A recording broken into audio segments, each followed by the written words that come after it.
traiciones y derramamiento de sangre en su propio hogar. A pesar del trágico comienzo, la historia no termina en ruina. Dios consoló a la pareja y Betsabé dio luz a un segundo hijo al que llamaron Salomón. Dios amó a este niño y a través del profeta Natán le puso el nombre de Jedidías, que significa amado por el Señor. Al final de los días de David, Betsabé se mantuvo como una figura influyente en la corte, asegurándose con valentía de que se cumpliera la promesa de que Salomón heredaría el trono de Israel. De hecho, el linaje de Betsabé y David perduró tanto que ambos figuran en la genealogía de Jesucristo en el Nuevo Testamento. Como la historia y a través de los años, Betsabé, de ser posiblemente ingenua o con miedo al rey, ¿verdad?, pasó a ser la esposa y ahora la madre del futuro rey. Entonces eso a ella le da un valor como mujer de fortaleza, ¿verdad?, para que se cumpla el mandamiento de Dios y la promesa de su esposo Salomón. ¿Ok?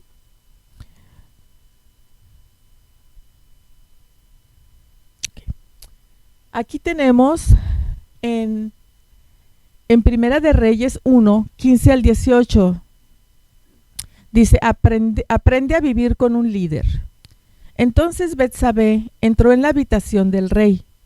David, muy viejo, y Abisagí lo cuidaba. Betsabé se inclinó ante él. ¿En qué te puedo ayudar?, le preguntó el rey. Ella le contestó, mi señor, usted hizo un juramento delante del Señor su Dios cuando me dijo, te aseguro que tu hijo Salomón será el próximo rey y se sentará en mi trono. Sin embargo, Adonías se proclamó rey y mi señor, el rey ni siquiera se ha enterado. Fijan cómo Betsabé, a pesar de ser la esposa, llega, ay, me lo cambiaste, llega y se inclina ante el rey, ¿sí? Porque es su líder, es su rey. Entonces, a pesar de que ella como reina, no sé, todavía le da su lugar, a pesar de que el rey David ya estaba muy enfermo y estaba en cama, ya con cuidados. ¿Okay?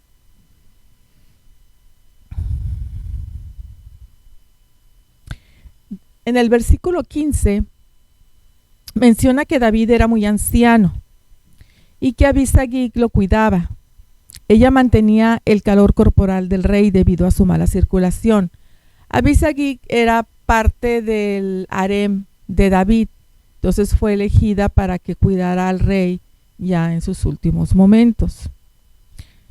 Esto no era un detalle menor, nos muestra que el hombre que una vez fue el guerrero más grande de Israel, el que venció a Goliat, ahora depende enteramente de otros y está desconectado de la realidad política de su propio reino. Hace rato estaba comentando con Francisco de que los tiempos no han cambiado, ¿no?, respecto a lo que es la política, ¿no? La lucha por el poder, las traiciones, los engaños, ¿sí? Nos habla de eso en la Biblia desde todos los tiempos y a la fecha, pues, que está pasando ahorita también con nuestro presidente, ¿no? La lucha por el poder, guerras y guerras, ¿verdad? Entonces, este rey ahora dependía ya de otros porque ya estaba muy enfermo. Y en el versículo 16, pues nos habla que Betsabé se postra ante su esposo. Aunque tiene una queja urgente y legítima, no entra exigiendo, no entra aventando la puerta y David, tú me dijiste, haciendo drama, que no lo hacemos, ¿verdad? Nosotras. Tú me dijiste que mi hijo iba a ser el rey. O sea, no entró ella así exigiendo, ¿sí? sino en tono de humildad, pero también prepara el terreno para recordarle a David su responsabilidad ante Dios. En el versículo 17 y 18, Betsabé apela al honor de David y a su fe. Tú mismo juraste por tu Señor Dios. O sea, no lo juraste para mí, ni por tu hijo, sino que diste tu palabra a nuestro Señor Dios. Entonces a eso ella se apoya para que él cumpla con su palabra. Dios ya había elegido a Salomón para construir el templo y continuar el linaje mesiánico. Adonías estaba intentando usurpar un plan divino y Betsabé actúa como la voz que despierta al rey a su deber. Betsabé le recuerda a David que un juramento hecho en el nombre de Dios debe cumplirse, sin importar el cansancio o la vejez. Betsabé y el profeta Natán no se quedaron de brazos cruzados viendo cómo se cometía una injusticia. Actuaron con sabiduría, respeto y firmeza para corregir el rumbo de la nación. Aunque Adonías ya celebraba su banquete de coronación, los planes humanos basados en el orgullo suelen desmoronarse cuando chocan con la voluntad de Dios. ¿Sí? Muchas veces, pues nosotros hacemos nuestros planes, ¿no? Sí, pero Dios ya tiene un plan para nosotros, ya hay una voluntad por medio de Él. Entonces aquí por eso dice, los planes basados por el orgullo del ser humano, ¿sí?, van a desmoronarse tarde o temprano y no se van a realizar porque no es el plan de Dios. ¿Okay? Ayer escuchamos una frase que decía, Dios está escribiendo tu historia. ¿Por qué le quitas la pluma? ¿Verdad? Dejemos que Dios siga escribiendo nuestra historia. No tratemos nosotros de hacer algo que no nos corresponde o que queremos nosotros sin consultar a Dios, ¿sí? Como sobrepasar la autoridad. Debemos de confiar mucho en Dios. Ahora sí, el segundo. Mantén tus ojos fijos en el futuro. En Miqueas 7:18 dice, donde hay otro Dios como tú, que perdona la culpa del remanente y pasa por alto los pecados de su preciado pueblo, no seguirás enojado con tu pueblo para siempre, porque tú te deleitas en mostrar tu amor inagotable. Así, aquí Miqueas está hablando pues sobre Dios, ¿no? Cómo Él perdona todos los pecados, cómo Él ama a su pueblo, ¿sí? Y el perdón es inagotable cuando se trata de Dios a la hora de perdonarnos.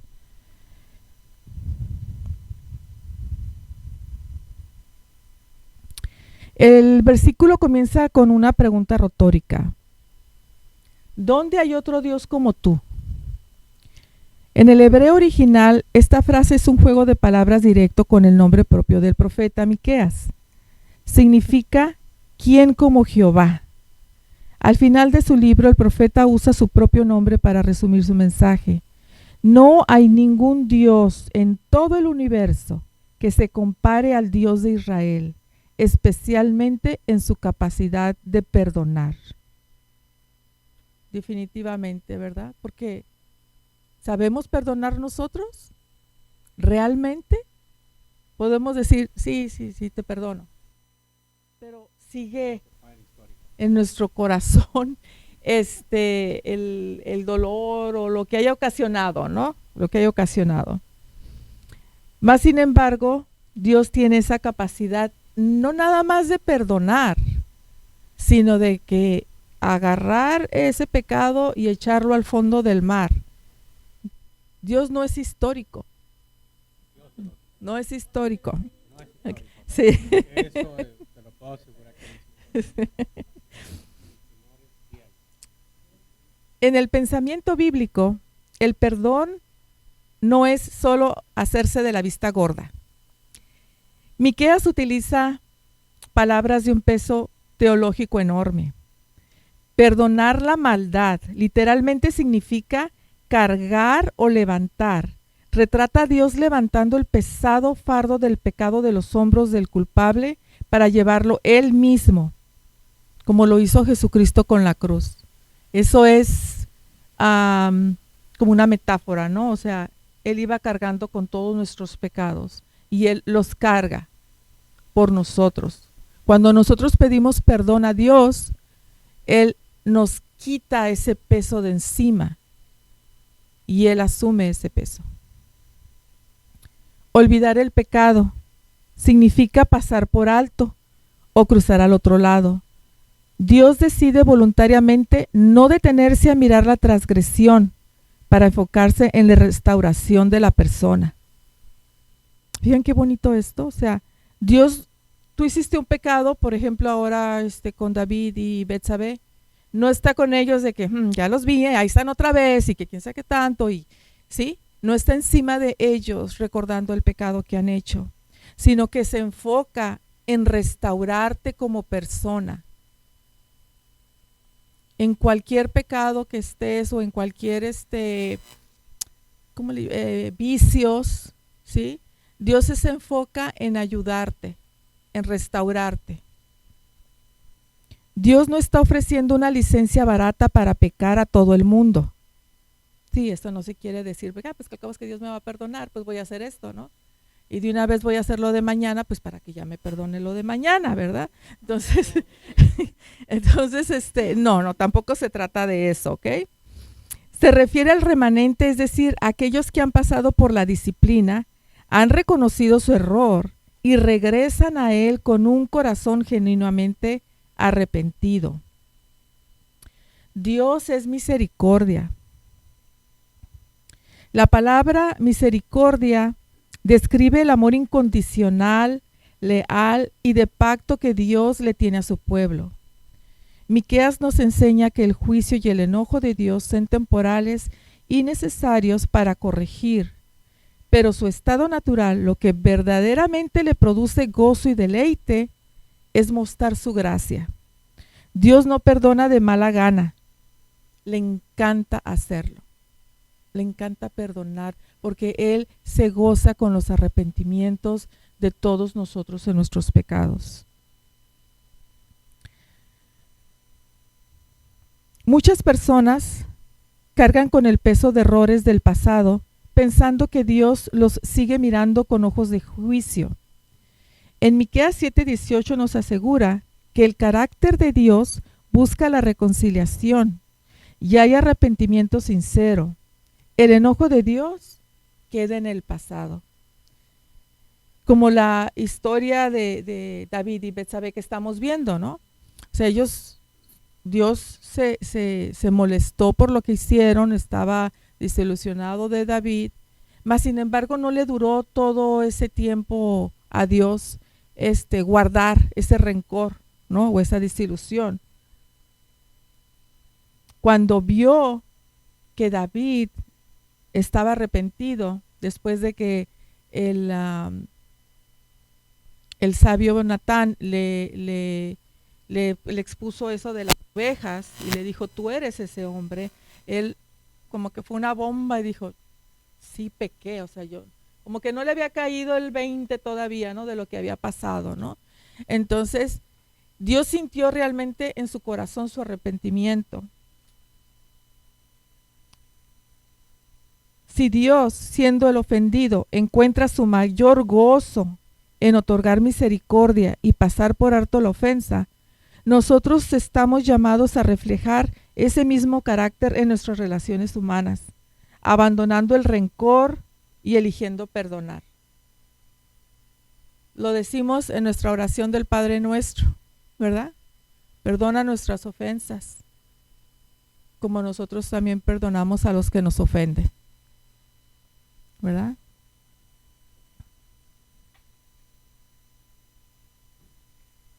Una esposa con una misión. Dirige a tus hijos por el camino correcto y cuando sean mayores no lo abandonarán. Esto lo vemos en Proverbios 22:6.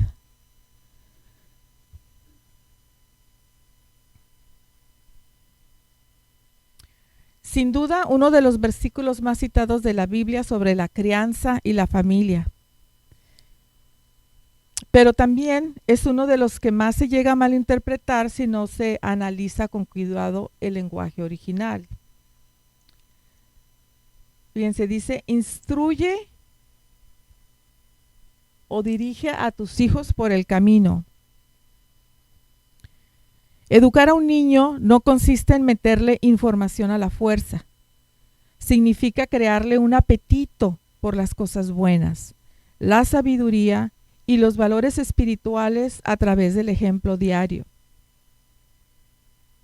En su camino, cambia la perspectiva por completo, de acuerdo con su propio camino o conforme a su inclinación y carácter. El error más común, pensar que instruir al niño en el camino hubiera solo un mensaje. Cada niño nace con una personalidad, dones y debilidades únicas. Un buen padre o mentor debe observar al niño para descubrir el diseño que Dios puso en él. No puedes educar a un hijo que Dios puso en él. No puedes educar a un hijo artístico exactamente igual que a uno analítico. La instrucción debe adaptarse a la identidad particular de cada uno para potenciar su misión. Aquí en este caso, Betsabé sabía que tenía que criar a un niño que iba a ser un rey. No iba a ser cualquier niño. Entonces, Betsabé, desde que fue niño, se enfocó en crearlo, en educarlo, en todas las áreas que él iba a necesitar para su futuro. ¿Sí? Como dice aquí, cuando sean mayores no lo abandonarán. Cuando los niños están chiquitos, pues los agarras de la manita y van contigo, ¿no? O sea, nada de que no quiero ir, no. Vamos, te subes al carro y vas a ir a donde yo digo. Conforme van creciendo, ya los hijos empiezan a la rebeldía, ¿no? De que no quiero ir, no quiero hacer esto, no quiero hacer aquello. Entonces, por eso es importante que desde la infancia les empecemos a inculcar por medio de nuestro ejemplo, ¿verdad? Esos valores, ¿sí? Y el amor a Dios.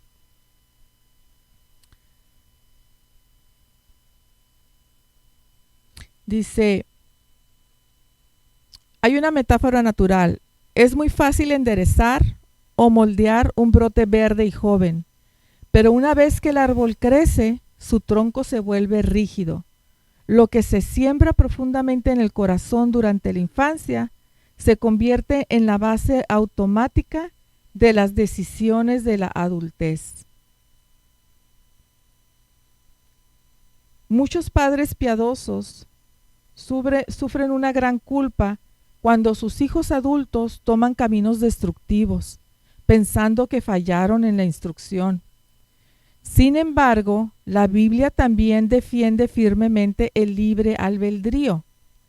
Cada persona es responsable de sus propias decisiones ante Dios al crecer.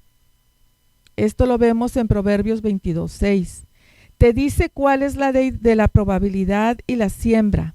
Si haces el trabajo de formar el carácter de tu hijo respetando su diseño, dejas una huella tan profunda en su conciencia que tarde o temprano, incluso después de una época de rebeldía, esos fundamentos lo llamarán de vuelta a casa. Qué bonito, ¿verdad? Amén por eso. Amén, porque pues sí, a veces tocan unos hijos muy rebeldes, se van de casa, se salen del camino, pero si uno dejó esa espinita, ¿verdad? Del temor a Dios, entonces tarde o temprano ellos regresarán a casa. Conoce a tus hijos individualmente. Dedica tiempo a descubrir sus talentos, pasiones y miedos. No intentes cumplir tus propios sueños frustrados a través de ellos. Sé un modelo, no seas juez. Despierta su apetito por la honestidad, el amor y la fe, viviendo esos valores tú primero. ¿Sí? Entonces es muy importante darles ese ejemplo. Educa con paciencia a largo plazo. El fruto de la crianza no siempre se ve en la adolescencia. El versículo apunta intencionalmente hacia la vejez. Cuando ya llegamos a la vejez, ¿verdad?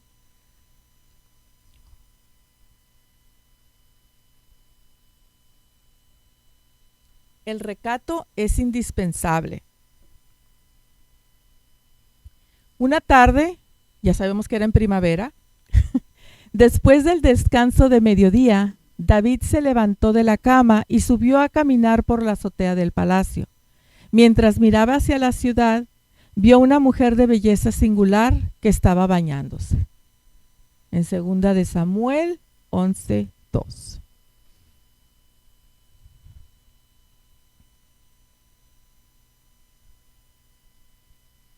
¿Qué les parece este versículo?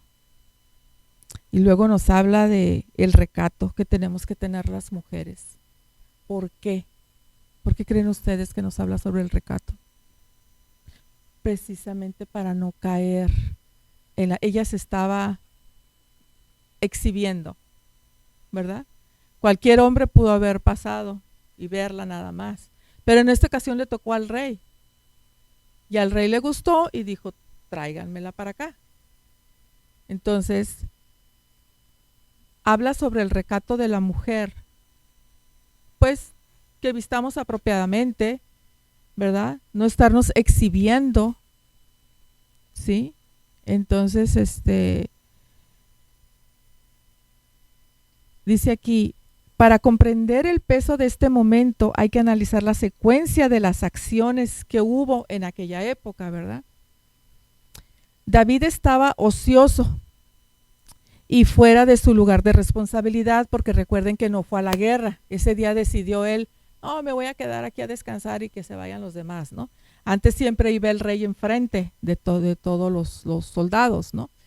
Entonces él estaba en su día de descanso. El hecho a mitad del día o al caer la tarde simboliza una comodidad peligrosa. Al evadir su deber en el frente de la batalla, quedó expuesto a la tentación. Nos está diciendo esto que, bueno, como yo lo interpreto, es que la ociosidad, o sea, el no estar haciendo nada, el estar acostado en la cama, nos tienta a hacer algún pecado o caer en alguna tentación. El palacio de David estaba construido en la parte más alta de la colina de la ciudad, en Jerusalén. Las casas de sus súbditos quedaban colina abajo, con patios internos o azoteas expuestas a la vista del palacio. O sea, él estaba desde arriba y todas las casitas estaban las azoteas, ¿no? Entonces él salió a caminar en la terraza y pues claramente pudo ver a Betsabé.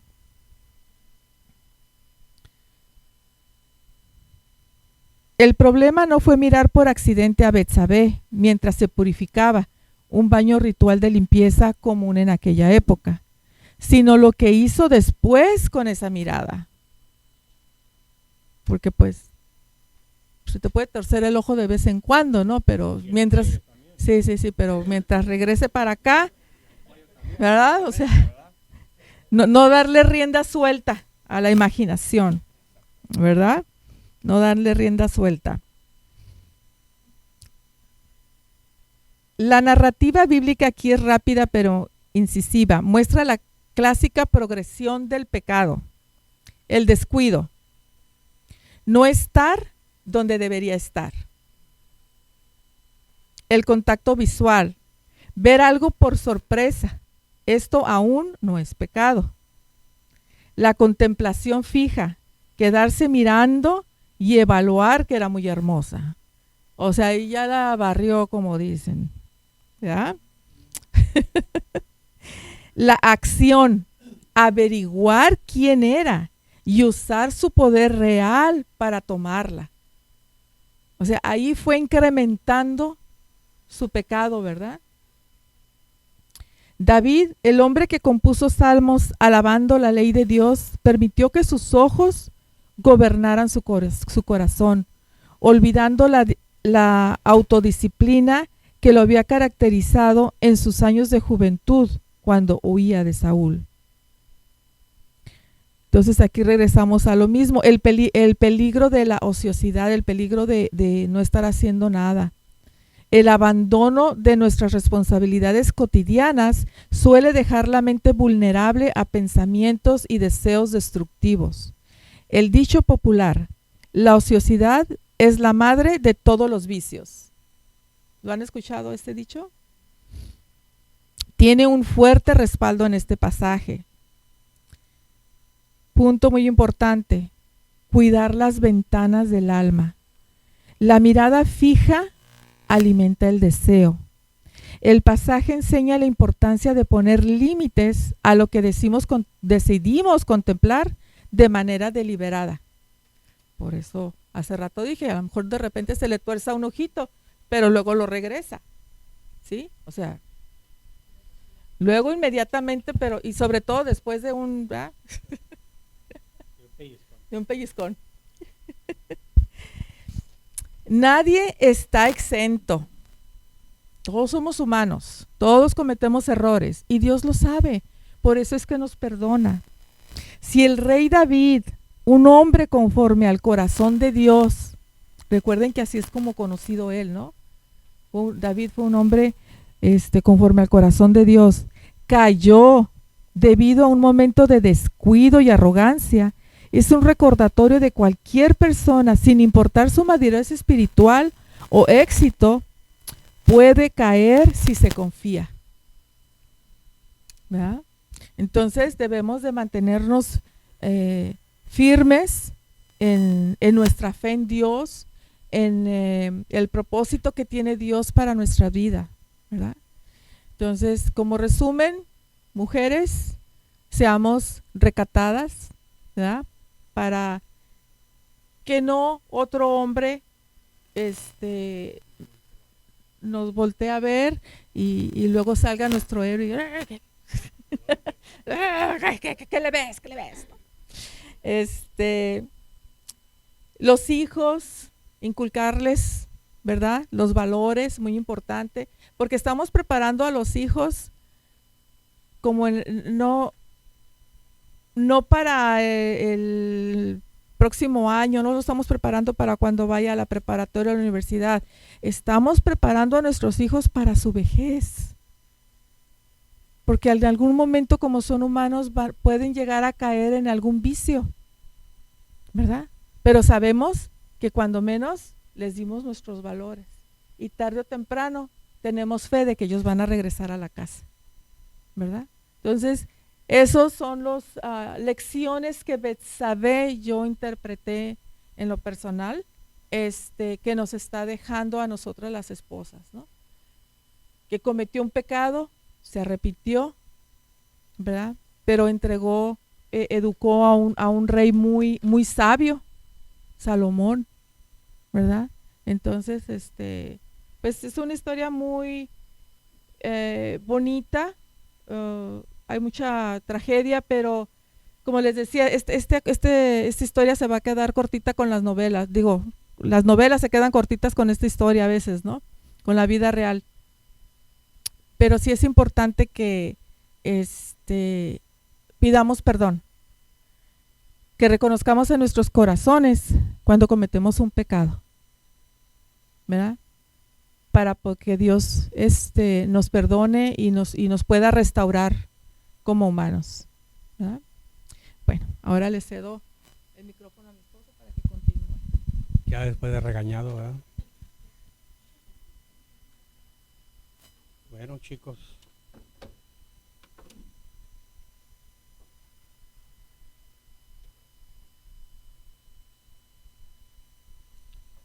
La obediencia es la clave de la vida y en el matrimonio. Pero Dios quitó a Saúl y lo reemplazó con David, un hombre de quien Dios dijo: he encontrado a David, hijo de Isaí, a un hombre conforme a mi propio corazón. Fíjense, ese versículo, qué bonito dice. Dios, Jehová, comparado con David, dijo, con su propio corazón, con ese amor. Pero así como fue con su propio corazón, yo sé que Jesús fue muy perfecto, pero David fue humano y aún así fue débil en carne. Aquí lo dice: hará todo lo que yo quiera que haga. Pero en sí, David vivió una vida muy fuerte, porque no nomás es llegar y plantarte y yo soy el rey. Hay consecuencias. La vez pasada hablamos del legado, y eso es lo que él en ese momento no comprendió, para mi ver. Todavía no sabía qué tan grande era él. Sí, era un ovejero, derrotó a Goliat. Imagínense, chaparrito y Goliat de tamaño, y con una piedra me lo zumbo, ¿verdad? ¿Qué dices? Qué historia tan bonita. A mí me encanta esa historia, una de las historias más grandes. Pero vemos su trasfondo, lo que pasó David. O sea, no fue fácil para David. Él luchó, y aparte fue servidor del rey. Y ser servidor del rey no fue fácil. Había mucho celo. El rey le tenía mucho celo a David. Tenía carisma, era un hombre íntegro, de fe. Y yo creo que esta es la parte más importante que tenemos que manejar: la fe, ante todo. ¿Por qué? Porque somos humanos. Somos muy fácil de convencer por el lado malo.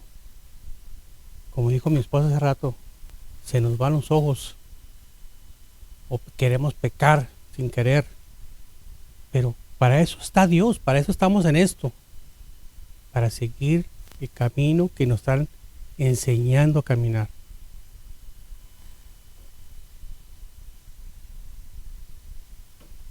En permíteme.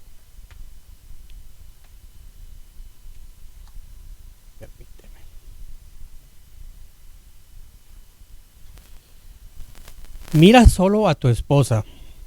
El rey no deberá tomar muchas esposas para sí, porque ellas apartarán su corazón del Señor. Tampoco deberán acumular para sí grandes cantidades de oro y plata. Eso es lo que les decía ahorita en el primer slide. Las distracciones en el hombre de David. Creo que fue su mayor pecado. ¿Por qué? Porque es un mandamiento bíblico de reyes hacia Israel. Pero David se distrajo. En aquellos tiempos se acostumbraba a tener muchas concubinas. Imagínense, David tuvo 19 hijos y una mujer. Entonces, imagínense, quiere ser ejemplo cuando él ya traía un trasfondo de un pecado. O sea, él pecó porque tomó y posesionó a una mujer que ya era una mujer casada, y aún así mandó suicidar a ese hombre, a ese guerrero, uno de sus más fieles. Lo mandó a matar. Decía, ¿sabes qué? Lo voy a hacer de él. Pero aún así ese trasfondo lo hizo a él que su legado fuera pecaminoso, pero no a través de él. Quizá Jehová lo perdonó en el momento, pero tu forma de ser como hombre ante la sociedad y ante Dios y ante tu esposa debe ser la más correcta. Pero él falló en ese momento. Entonces, Salomón fue hijo de David y Betsabé. Absalón, hijo de David y Amac. Fueron hijos de David. Tenemos Amón, hijo de David, ¿verdad? Amón, con las malas ideas que ya traía de ser rey, del poder que se puede manejar entre ellos, traía un patrón ya pecaminoso y abusó de su media hermana. Entonces, el camino que debemos escoger nosotros dentro de nuestras vidas es guiarnos y caminar en el camino de Dios. La traición entre los hijos. ¿Cuántas veces nos vemos traición entre los hijos? Absalón quiso derrocar a su propio padre en el reinado, pudiendo ser él el rey. Era el primero. Sin embargo, él conquistó las tribus. Era un hombre muy atractivo, dice la historia. Era un hombre que podía convencer a la gente y lo hizo, pero no con la voluntad de Dios, sino con la maldad de su propia carne. Entonces, esto es lo que yo veo entre mí, que tu legado debe ser un ejemplo de ti mismo, que salir adelante. Entonces, imagínense, pobre hombre, queriendo, después de haber pecado y haber hablado con Dios, y después de que le dieron, le decía, sabes que estás mal lo que hiciste, todavía cargar con todo esto, con todo este legado y sus propios hijos, qué doloroso fue para él. Entonces, Agonías, cuando él estaba muy viejo, le quería tomar, le quería quitar el reinado. Porque ya está viejo mi papá, ya no sirve para nada. No, ¿para qué le hago caso? Pero ser una persona adulta, todavía hay mucha sabiduría.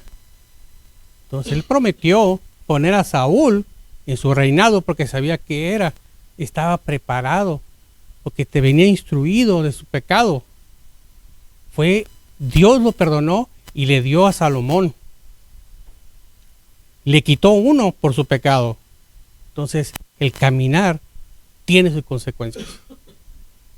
Y aún así, Agonías pensó derrocar a su padre en su vejez para poder hacer. Imagínense si Agonías hubiera sido el rey, con esa maldad, sin la palabra de Dios ante todos sus fieles.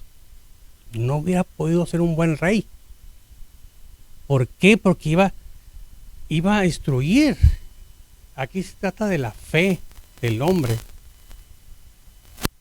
Entonces, no podemos hacer más que caminar con Dios y a enseñarle a nuestros hijos la voluntad de Dios.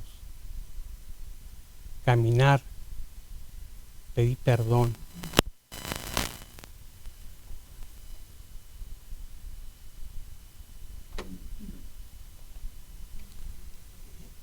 Dice, examina las grietas de tu armadura. Esta me fascina. Examina, oh Dios, y conoce mi corazón. Pruébame y conoce los pensamientos que me indiquen el camino. Es una petición más profética para reflexionar de las Escrituras. Imagínense que te digan, examina mi armadura. O sea, es decir, mi armadura, me voy a poner yo un poquito, decir, ¿qué he hecho mal? ¿Qué es lo que estoy haciendo mal? ¿Qué fue lo que hice mal? Por ejemplo, yo llegué aquí, ya le pedí perdón. Estoy aquí porque me trajeron, bendito sea Dios, estoy aquí, conozco la palabra de Dios, estoy trabajando en eso. Pero examinar mi armadura, lo que yo hice, romper el corazón a mi esposa, romper el corazón a sus hijas, romper el corazón a mis hijos, con la falta de respeto que yo le hice a ella. En lo que estaba comentando mi esposa, cuida tus ojos, cuida lo que tú deseas para ti. El respeto es mutuo en tu casa, en lo que sales, en la puerta de tu casa, en tu trabajo, hacia los más gente, a tus servidores, porque si no, no vas a examinarte a ti como servidor, como hijo de Dios. El otro día iba caminando una cuadra a mi casa y se me acercó una señora y me dice: ¿usted es cristiano?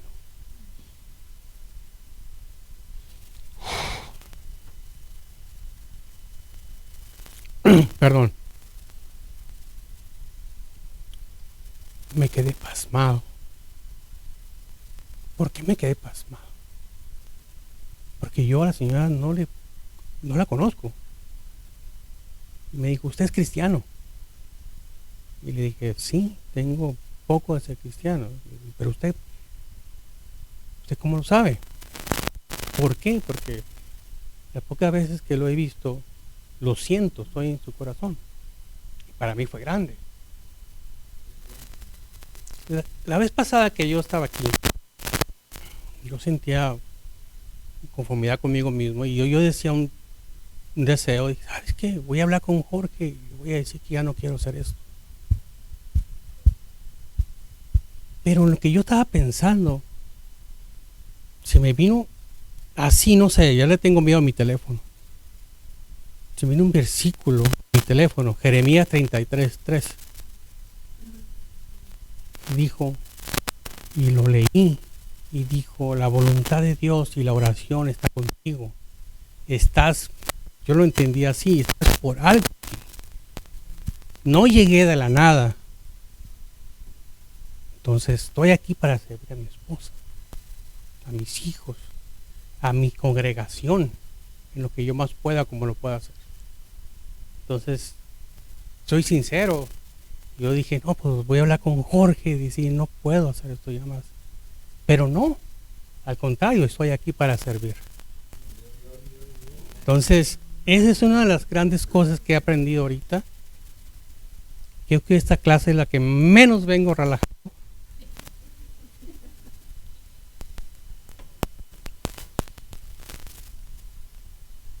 Mientras me niegue a confesar mis pecados, mi cuerpo se consumió y me gemía todo el día y noche. Tú tomas tu mano como disciplina pesada sobre mí. Mi fuerza se evaporó como agua y calor del verano. Finalmente te confesé todos mis pecados y ya no intenté ocultar mi culpa. Me dije: le confesaré a mis rebeliones al Señor y tú me perdonaste. Todos mi culpa desapareció. Hace rato Oli estaba comentando que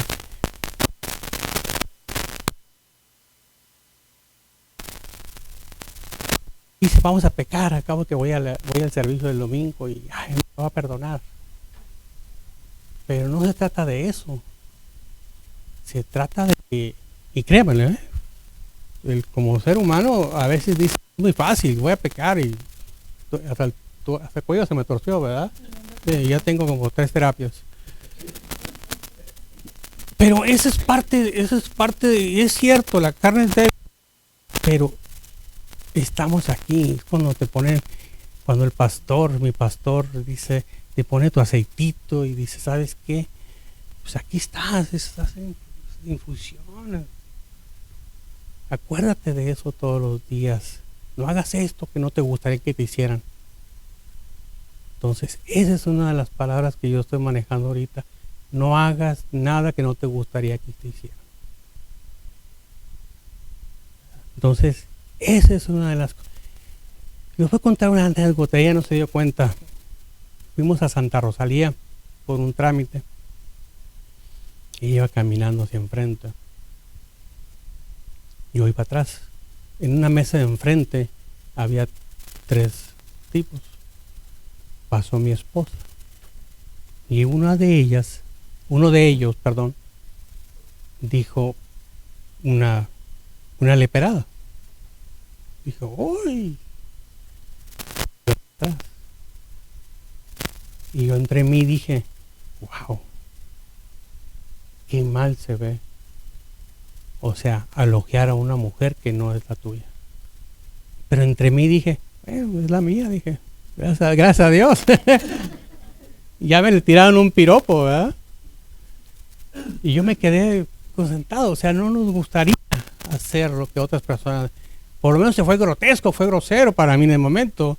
Yo pude haber dicho, hey, ¿qué pasó? Hey, tranquilo, ¿no? Pero dije, bueno, ya me la elogiaron, dije, es mía.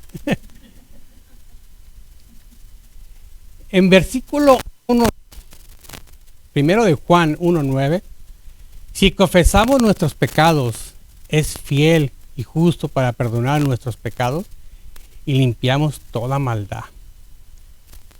Hay un significado, una promesa de restauración, gracias.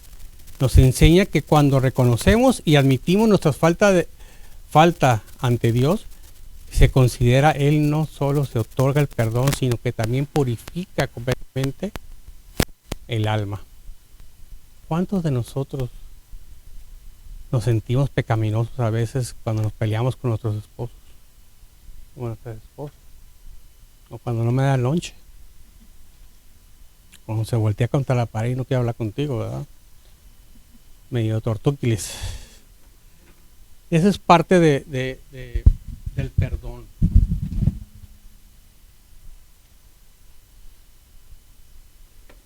Esposos conforme al corazón de Dios. Dice, ama al Señor tu Dios con todo corazón, con toda tu alma y con toda tu fuerza. Hace rato les mencioné que cuántos de nosotros no flaqueamos con la fe como hombres. La mujer es más ruda, la verdad. Hay que saber y admitir que nosotros hombres estamos aquí porque nuestras mujeres son duras, son fuertes y hay que darles mucho crédito, la verdad. Grandes mujeres. Estoy platicando entre mí mismo porque realmente eso, digo, ¿qué quieres?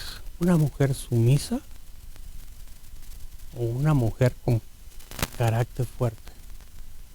Como que dice, carácter fuerte es que se me va a controlar, me va a mandar, muy mandona. Yo digo que mi mujer es muy mandona, pero me quiere, porque yo lo noto, yo lo siento, me cuida, ¿entiendes? Pero si no me quisiera, pues, me pone en el closet y no me saca. Pero o sea, entre hombres, ¿qué es lo que quieren? ¿Una sumisa que le diga todo sí, sí, sí? ¿O no, no, no? Yo quiero una mujer como la que tengo, o sea, que facture, que sea poderosa, que diga, ¿sabes qué? Vamos a hacer esto y a ver, pero lo comentamos, trabajamos, un equipo. Eso es un hombre conforme al corazón de Dios. Seamos un equipo, que seamos fieles al Señor, que no perdamos la fe, el caminar. Fíjese lo que pasó con David. O sea, qué grandioso haber sido que fue elegido para caminar y haber pecado. Yo también me digo a veces, pero ¿y qué hace esa mujer en la azotea? Pues, dije, a todos les puede pasar, ¿verdad? Pero es duro. Dije, oye, yo se lo comenté a mi esposa, digo, oye, pues, que no eran recatadas, pues, por eso hay cuartos, ¿no? ¿Qué hace una mujer provocando a un hombre? ¿Y quién le va a decir al rey que no? Pero esa es parte del pecado, esa es parte de la enseñanza que Dios, Jehová, nos trajo a nosotros. ¿Qué pasó cuando su hijo Salomón tomó el poder? Aún así no la tuvo fácil. Recuerden que Israel se partió en dos, Israel y Judá. Y ahorita Israel y Irak, todas tierras prometidas de Dios, de Jerusalén, siguen en guerra por las malas decisiones de unos hombres, peleando el poder del Espíritu Santo, cuando esos lugares deben ser santos y no muerte. Y aún así siguen peleando. Nosotros seguimos en oración, gracias a Dios tenemos la Biblia, que pasó en historia tras historia, pero aquí la tenemos. Y si no la practicamos, ¿qué va a pasar? Esto es parte de nuestro legado. Es la fe fiel ante todo.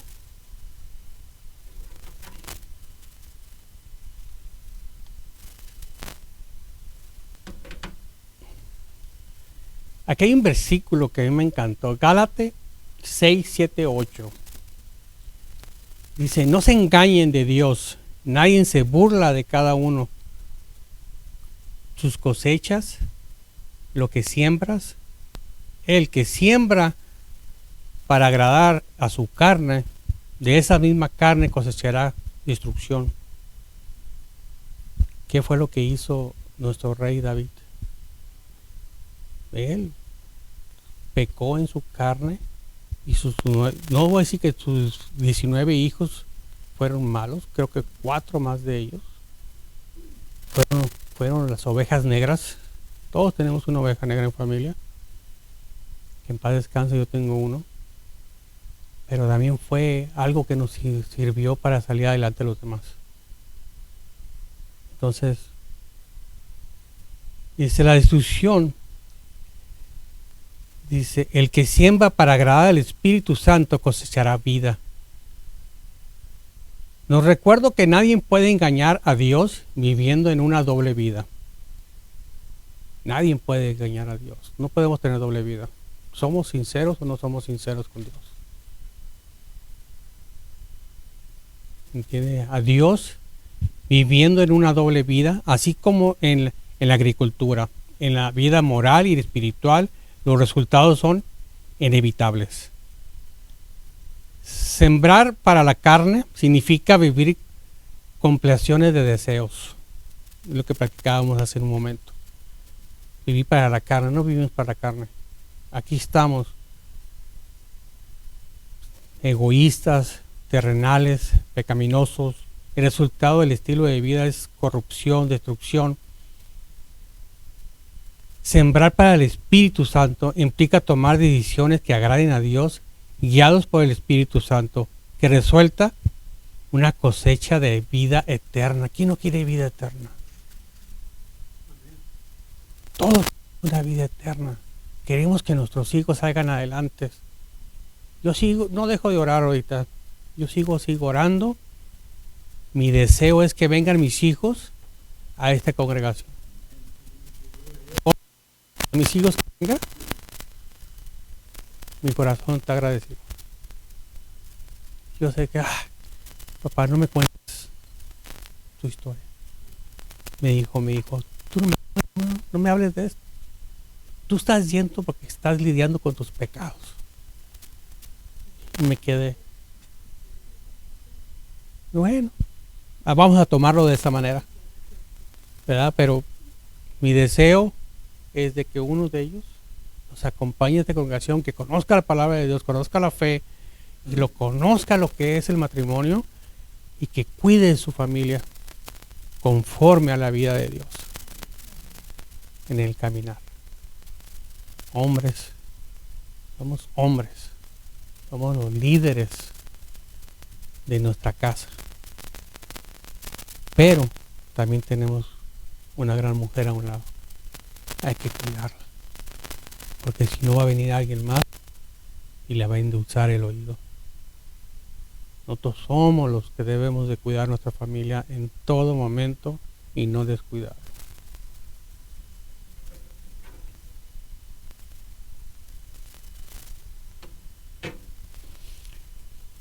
Ese es el número 5. Esposos conforme al corazón de Dios. Tu palabra es una lámpara que guía mis pies y una luz para el camino. Esta frase, yo me remonté, me fui para atrás y estaba viendo cuando me casé. Yo vi a mi esposa de blanco caminando muy rica y estaba contenta, llena de vida. Llegas, te protegeré, te viviré. Y yo iba de negro, saco negro, todo de negro. ¿Por qué ella va de blanco y yo de negro? Y me estaba acordando. Qué bárbaro, dije, no, ¿por qué de negro? Y empecé a ver el cuadro. Últimamente he ido a 2 funerales de una familia y los visten de negro. Dios mío. Entonces dije, bueno, empecé a comprender. No, fue comprender que la vida es eterna para ella. Ella venía llena de vida, y venía de ilusiones, de trabajo. Ya me voy a casar, voy a tener mi casa, voy a tener una vida conmigo. Y yo decía, ¿yo por qué voy de negro? Pero dije, ¿por qué no? Voy porque estoy dando muerte. Le estoy dando muerte a la vida de pecado. Le estoy dando a la rienda floja, como le dicen. Ya no más fiestas. No más andar mirando que lo que no tengo que ver. ¿Entienden? Entonces, esa es parte. Cuando yo miré me quedé, sí, le estoy dando muerte a mi personalidad como hombre, pero para darle gloria a una nueva vida. Bueno, hermanos,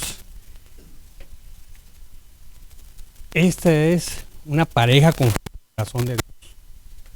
Yo les agradezco. Créanme que este día viene más nervioso que todo, no lo que me gusta decirlo, pero venía relajado.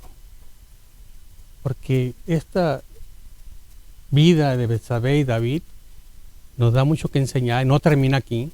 Es muy larga. Si nos pusiéramos a vivirla sería demasiado largo.